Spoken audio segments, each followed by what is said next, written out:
Hi, this is Jeff Altman, the Big Game Hunter, and I've got a great question for today that, particularly if you're in an executive interview, will be a great one to prepare for. And it really doesn't require a lot of preparation, but you have to understand the thought process behind it because it's a question that can reveal a lot about you that you really want to reveal. So here's how it goes. And this comes from Richard Branson from Virgin Airways. And here's this question. And his premise is, a resume covers a lot, but it doesn't cover everything.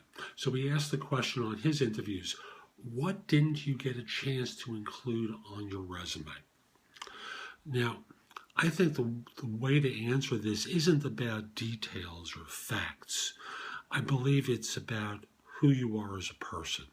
And having an opportunity to speak with emotional intelligence, it goes a long way toward getting an executive hired.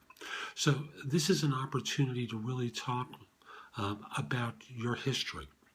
So, you can respond by saying, I could have covered more facts, but the factual data wouldn't give you a sense of my character and who I am as a person.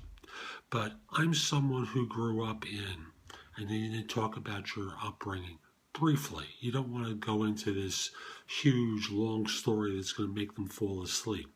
But, I'll use myself as an example. I grew up in the Bronx, raised by parents who tried real hard and didn't have a lot of money, but we had enough to make things go. And I was motivated in a very early age to be successful. Why?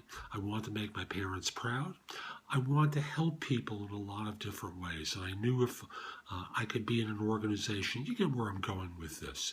You basically talk about your life circumstances is in an effort to display emotional intelligence and a depth of who you are as a person to an employer. Now, I also want to say some organizations don't care, and it's important for you to know the difference between the two.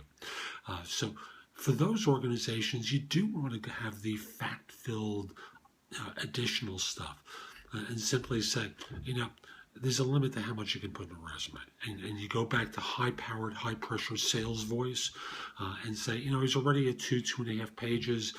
I could have gone 4 or 5 pages. So, for example, there was stuff in my early career where I did this, where I was given a challenge to do such and such. And, the likelihood is you're not going to hire me based upon stuff that I did 25 years ago, but it was a key part of how I developed into where I am today.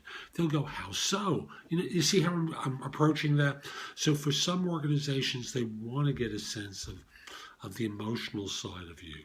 For some organizations, it doesn't matter, and it's more about the fact-based stuff that you're going to deal out to them.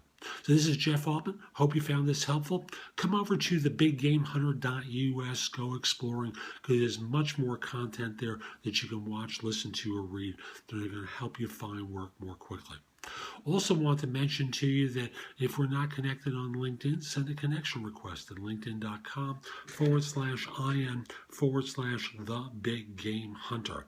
I accept connection requests from people worldwide, except if you look like a spammer or scammer to me, except if you're a third-party recruiter. Also, my newest short book is out. Get Ready for the Job Jungle. It's available through my website as a PDF. It's also available for Kindle on Amazon. So you can order it either location. It's a whopping $1. So order a copy. It'll help you get prepared for your job search and 10 things that you ought to do before you start looking. And if you've already started, it'll pause you for a little bit and make you stop and think about some things and take some actions that are going to help you find work more quickly. This is Jeff Altman. Hope you have a great day.